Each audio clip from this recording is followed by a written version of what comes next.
It's coming from my heart, and this is my song to you. Can't buy you out, 'cause you're not for sale. Oh, woman, you rise when all others fail. Can't buy you out, a woman with child, boy. Until her little baby's past the worst, you'll never see her real smile.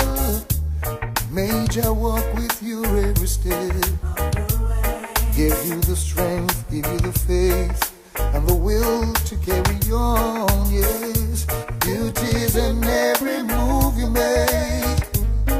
There's a confidence there in you that makes the world bow down. Show off your dignity, show them your pride. Be never afraid, declare you answer nothing to hide. Upright and always bold, and ever standing for the truth. By now it's been told, I can't buy you out. You're not for sale. Woman, you rise when all others fail. You know, because I'm not teaching hatred, but I'm teaching the re-education of you got to love yourself first. How we going to love all them? We can't even get along with each other. We look alike. So we can't, and it don't mean we have to hate them, but you need to know who represents your open enemy. I'm not going to lie to you about that. They don't like you. And they wish you would solve your problems and leave them alone.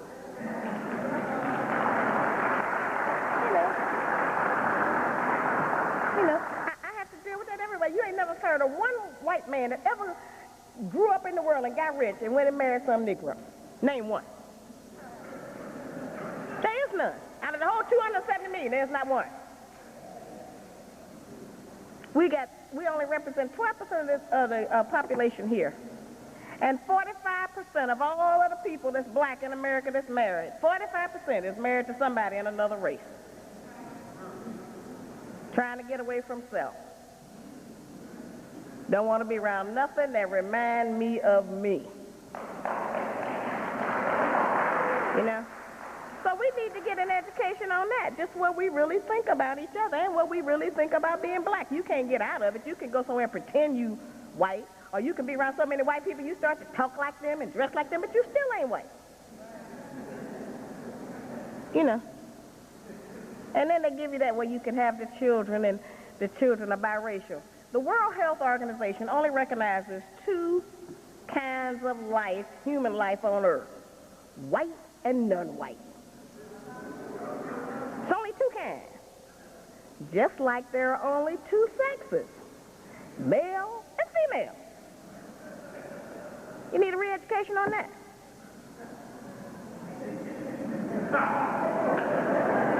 You know. And I don't have to be afraid to say that. That's just the truth. We have problems in our communities. We have women who have failed at being women who now want to be men. We have men who have failed at being men who now want to be women. Those are problems we have. We need a new education, a re-education on gender identification. And I know that's difficult because the white people are trying to make a gender-free society. You know, when we were having illegitimate children, or children out of wedlock or whatever, then they called them illegitimate, little bastard children or whatever. And then when the white woman started doing it now, it's called single parenting. You know? So we need a new education on their language. See, they changed the language to suit their social idea at the moment. And every time they change their social behavior, we change ours to do what they're doing. So when the white women went to the white men and said, listen, we get ready to get liberated from y'all because we tired of this. We're not going to be in the house no more. We're not going to be cooking. We getting ready to go get a job in corporate America. We want to work outside the home, too. Well, we as black women, we jump right in there. Except we didn't have nothing to get liberated from the black man from. He was no big man over us. We were all both struggling trying to get the equal opportunity. I'm talking about late 50s now when it started, trying to get jobs, trying to get housing. We didn't have he didn't have any big stuff over us. The white woman came and introduced us to the feminist movement and made everything we were working with a man against a woman and a woman against man. They made us take sides. And so we left our men. Many of us set an example and went with the white woman's liberation movement, and we still carrying that idea today. And they taught us that we should be fighting for independence. That's true. Not for independence from the black man, though. Independence from them. You know. So we got that mixed up. We got that mixed up. And we're paying for that. Our children are paying for that. They're little savages now running around in the streets, and we want the white people to come in with some solution and straighten that out. They're not going to do it because they don't care nothing about our children. No more than they care about you and me. So the next time you get up somewhere and talk about your love for everybody, think about some of this, of how you need to be re-educated to stop talking like a slave. The slave master said on the plantation, before they decided to give us their Holy Bible, the slave master said, they were debating it.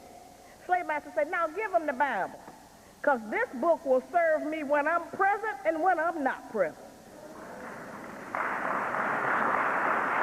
Because once you learn, you know, to forgive all of your enemies and love all of your neighbors as yourself, and then don't persecute those who spitefully use you, and after you accept all of that doctrine, then you will remain a slave.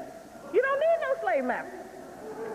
You don't need nobody over you. Every day you're going to conduct your life like a slave. You're going to respond like one. You're going to talk like one. You're going to dress like one, spend your money like one, and love like one. That's just, you know, how that is.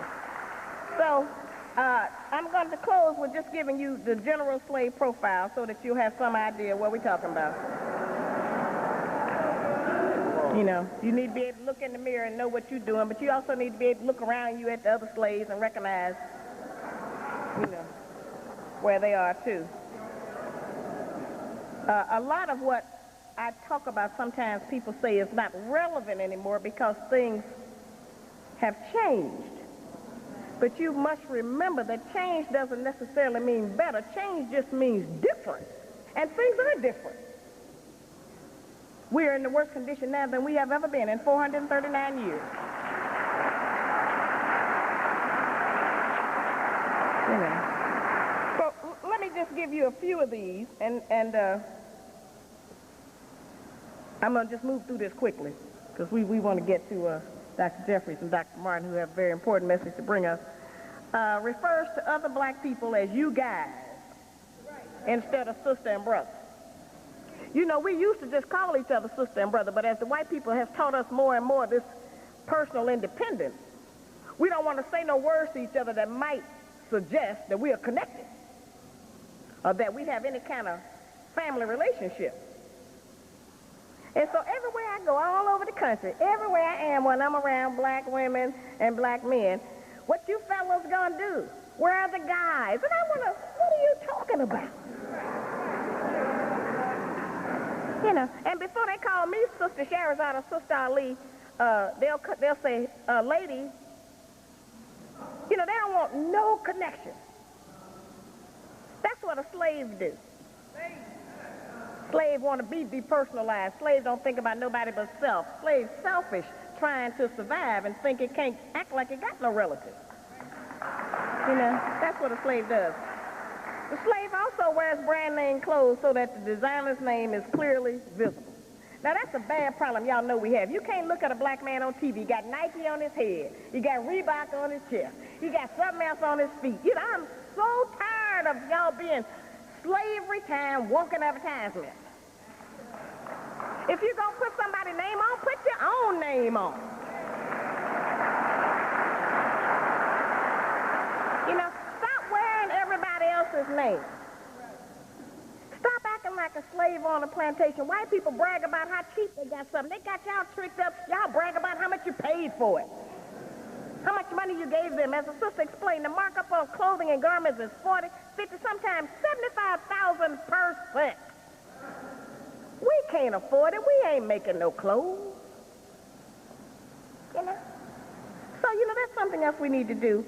And, of course, refusing to call blacks by their African or Egyptian names. We say we can't say it, you know, so we try to not call people by that. We want to keep the name that we have inherited from the slave masters. Now, that's really a slave. If you just think about, as I have said before, you never find a Jew that'll name their child Adolf Hitler. So why are you still naming yours Bridget and Amy and Shirley? You know, that doesn't make any sense. Don't you see that the first stigma of slavery is that they took our name and our God? We can't say it didn't matter. If it didn't matter, they wouldn't have did it. Everything they did mattered. So when you want to hold on to the name of Johnson because your father's name was Johnson and his father was, and then some slave master behind him somewhere was named Johnson, think about that. It's no insult to your parents. They had a slave name too. So did mine. That's not disrespecting them because they were slaves too. You need your own name. And if you don't want your own name, you acting like a slave. If you're satisfied with your American, European, Gentile name, then you're acting like a slave. That's another thing that we need a re-education on. Buy cards and gifts to celebrate every European holiday. Stop doing that. You know? Every holiday the white people got. Black people running in the store. Valentine's Day, Easter, Halloween. Y'all coming out with a sack. You know? None of them holidays, you know, got anything on it even remotely about us. Martin Luther King, that ain't really no holiday. The white people didn't even like him till he died. They don't like nobody till they dead. Ain't no problem no more. You know? So stop giving them money for every holiday. Express your love to your loved one on some time, some date that you pick out. You don't have to worry about being romantic. You're not the Romans. You can't be romantic. You know? A whole lot of what we try to be, it's not even in us. We're trying to mimic them. So don't be, you know, that kind of a slave. Okay, promotes their children to participate in integrated activities. Stop teaching your children to get along with white people before they get along with black people. Okay. Now this is the real slave, and I see this from LA to New York. Wears dreads, braids, or African clothes, and has a white maid on their arm.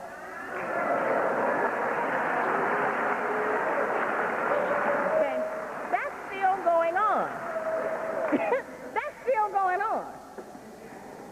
In fact, most of the people is getting so in the big cities that you see dressed like that. They got a white person somewhere. And then when I show up, they try to act like I embarrass them. You know, like my ideas are so ancient. Like in the TV studios backstage, you all don't have any idea what's going on. It's a riot. You know, they all try to act like they're ashamed of me. I treat the white people so bad. I make everybody do their job, do this. I just be on them. And then the black people, they be acting scared. They be acting like I'm embarrassing them. You know? And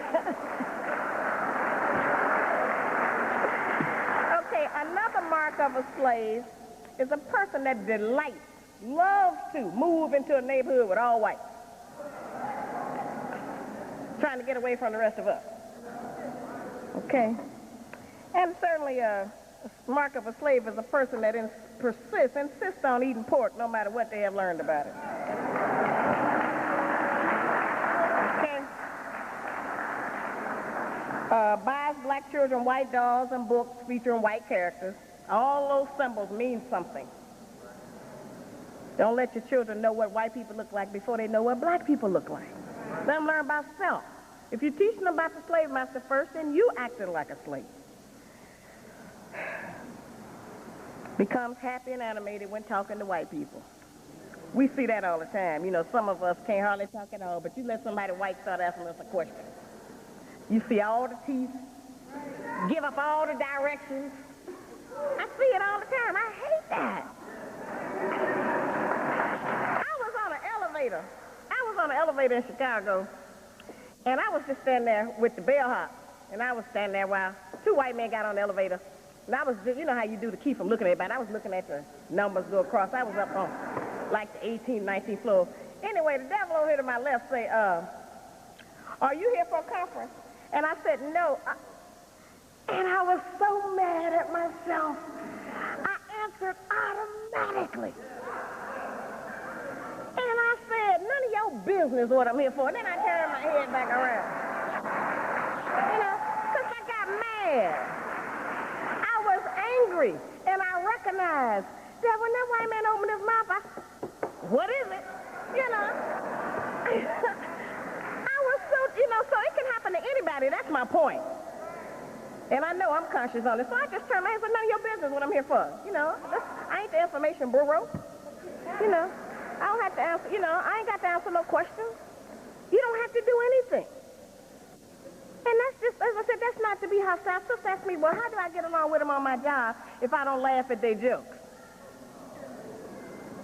I said, well, if it's not in your job description, I say, then you just need to go with Allah. Just do your job, and if they mess up, sue them. You know, but they make that a requirement that we have to laugh at their jokes. And all adult black women know, you know, the frustration of having to be around some white men that's saying something, you know, that's offhand. You know, I won't even, you know, I have to deal with it. I won't even ride in the white limousine car because I'm not riding no 2 and 3 hours with no white man in no closed-up car. So I had to have a black driver. And they came and asked me the other day, I felt really bad. The people came out and they needed to make pictures. They were taking pictures for a promotion we're doing. And the white woman called me and asked me, was it all right if she sent a white photographer? And I thought, boy, they really think I'm racist. You know? So, of course, I told her, no, I need a black photographer because I don't think he does.